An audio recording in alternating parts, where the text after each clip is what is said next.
दुनिया च कख अपना नहीं है। इंसान खाली आया तो खाली गै उसने जाना है, चाहे वो जिन्नी मर्जी कमाई कर ले, जिन्ना मर्जी पैसा बनाई ले, आखिरकार उन्हें लास्ट वक्त जेड़ा है वो खाली है, उन्हें खाली जाना है। जिन्नियां भी बुलंदियां छुए और बाकी मान करना, जो मान करना होंदा है कि मान करना डोगरी च इसी आखदे कि प्राइड हैथ फाल होंदा है, प्राइड हैथ फाल गुरूर कसर नहीं चा, मतलब प्राइड हैथ फाल जाने कि कमंड, तकबर, गुरूर ये चंगा नहीं होंदा है।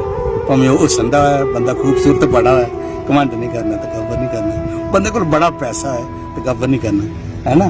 तो ये चीज़ां विच लिखी दियां ना, ते एकता मंच है ना, प्यार मुहब्बत इखलाक, ये चीज़ है आपस में एक रौना, एकता बनानी, इस देश के विच एक ही रौना, लड़ाइयां झगड़े नहीं करने, हिंदू मुसलमान करके नहीं लड़ना। जो आया उस भगवान ने पैदा किया इंसान है ना, इको चीज़ है, इको दुनिया है। और इंसान जिहड़ा नफरत को दूर रहना चाहिए, बस प्यार मुहब्बत और इखलाक दुनिया के विच है, इयै किश करने जाना है। चंगियां गल्लां गै करने जानियां, माड़ियां इत्थे रही जानियां, कख भी नहीं अपना। ये जिंद भी भराई है, मान करे जेड़ा वो बड़ा गै शदाई है। चंगे काम करो तो इस्से च भलाई है, चंगे काम करो तो इस्से च भलाई है, मंदे कम्मे विच दिखी छड़ी के लड़ाई है। और आड़ी बनने उपरा लड़ाइयां नहीं तू कर, एक आड़ है ना उतों कूदी बांस सारी उम्र बंदा उन्हें आड़ियों पर लड़ता है ना। आड़ी बनने उपरा लड़ाइयां नहीं तू कर, जिथे हल तू चलाना ये मिट्टी भी पलाई है। पैंटा कोटे की करीस कदे पाई दी तेरी, गले च पित्तलू दे कोकियां रिटाई है, जानी बुझी चिट्ठी च निशान तू बताई है, कख भी नहीं अपना। ये जिंद भी पराई है, वो भैया जाना क्या जाना।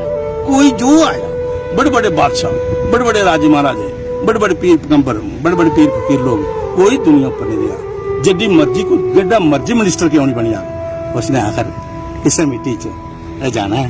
तो इस गल तकब मान नहीं करना, है ना। खड़ा खड़ा उंगलां दा मिट्टी दिया कीड़िया है, वो आखदा कि जो कुछ है मैं हुण मरना है कि नहीं है। खड़ा खड़ा उंगलां दा मिट्टी दिया कीड़िया, मालकै ने हिसाब लैना गन्ना जियां पीड़िया। लोकें दी तरल राती सुत्ते दे नजारे, जगह जगह अज कुछ दहशत फैलाई है, कख भी नहीं अपना। ये जिंद भी फैलाई है।